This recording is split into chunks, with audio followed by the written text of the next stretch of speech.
23 जून दक्षिण बेंगळुरू कनवा धरणाजवळच्या एकांतात पोलिसांना सापडतो एक मृतदेह। वय अंदाजे 45 वर्ष। नाव लोकेश कुमार।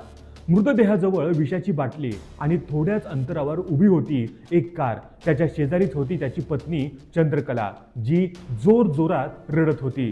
तू असं का केलंस, मला का सोडलंस, अशा भावना व्यक्त करत ती धाय मोकलून ओरडत होती। प्रथमदर्शनी पाहता ही आत्महत्याच वाटत होती, पण खरा गुन्हा तर नुकताच सुरू झाला होता।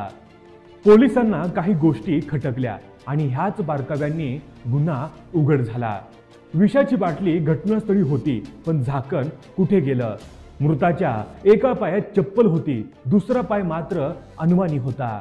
या दोन्ही गोष्टी आत्महत्येच्या प्रकरणात सामान्यतः दिसत नाहीत आणि म्हणूनच वरिष्ठ पोलीस अधिकारी BK प्रकाश, सहाना पाटील आणि DSP KC गिरी यांनी या प्रकरणाची सखोल चौकशी सुरू केली।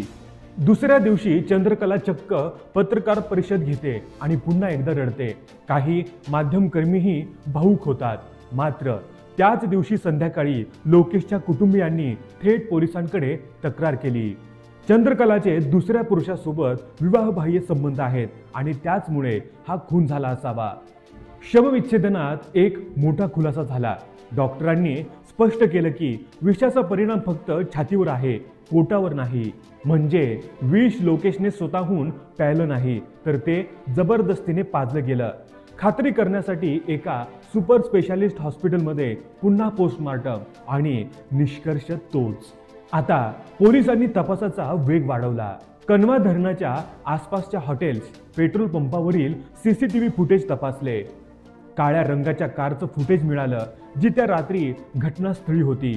चंद्रकलाचा फोन कॉल रेकॉर्ड व लोकेशन डिटेल्स तपासले गेले।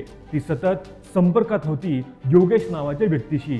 तो बंगळुरूच्या जनरल पोस्ट ऑफिसमध्ये काम करत होता। योगेश ही त्याच रात्री घटनास्थळी कनवा धरणाजवळ उपस्थित असल्याचं स्पष्ट झालं। पोलिसांनी दोघांनाही ताब्यात घेतलं।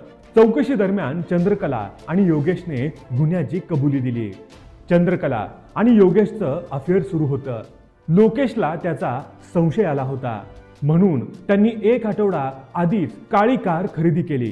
23 जून रोजी जेव्हा लोकेश दुकानातून निघाला, योगेश आणि त्याचे साथीदार पाठलाग करत होते। कनवा धरणाजवळ त्याच्या गाडीला धडक दिली। लोकेश बाहेर पडताच त्याला पकडलं, दुसऱ्या गाडीत बसवलं आणि त्याला जबरदस्तीने विष पाजलं।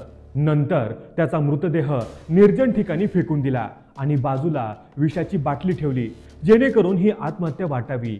एक माणूस, एक बाटली, एक चप्पल आणि एका बाईचे खोटे अश्रू, एवढ्या बारकाव्यांनी उलगडला एक जबरदस्त खुनाचा कट। बेंगळुरू पोलिसांनी दाखवलेली बारकाई आणि चिकाटीमुळे एक निर्दोष माणसाच्या हत्येमागचं भयंकर सत्य उघडकीस आलं। कारण नात्यात प्रेम नसेल तर संशय स्फोटक होतो आणि त्यातून जन्म घेतो खून। मित्रांनो, या व्हिडिओबद्दल तुमचं मत काय आहे हे आम्हाला कमेंट करून जरूर कळवा।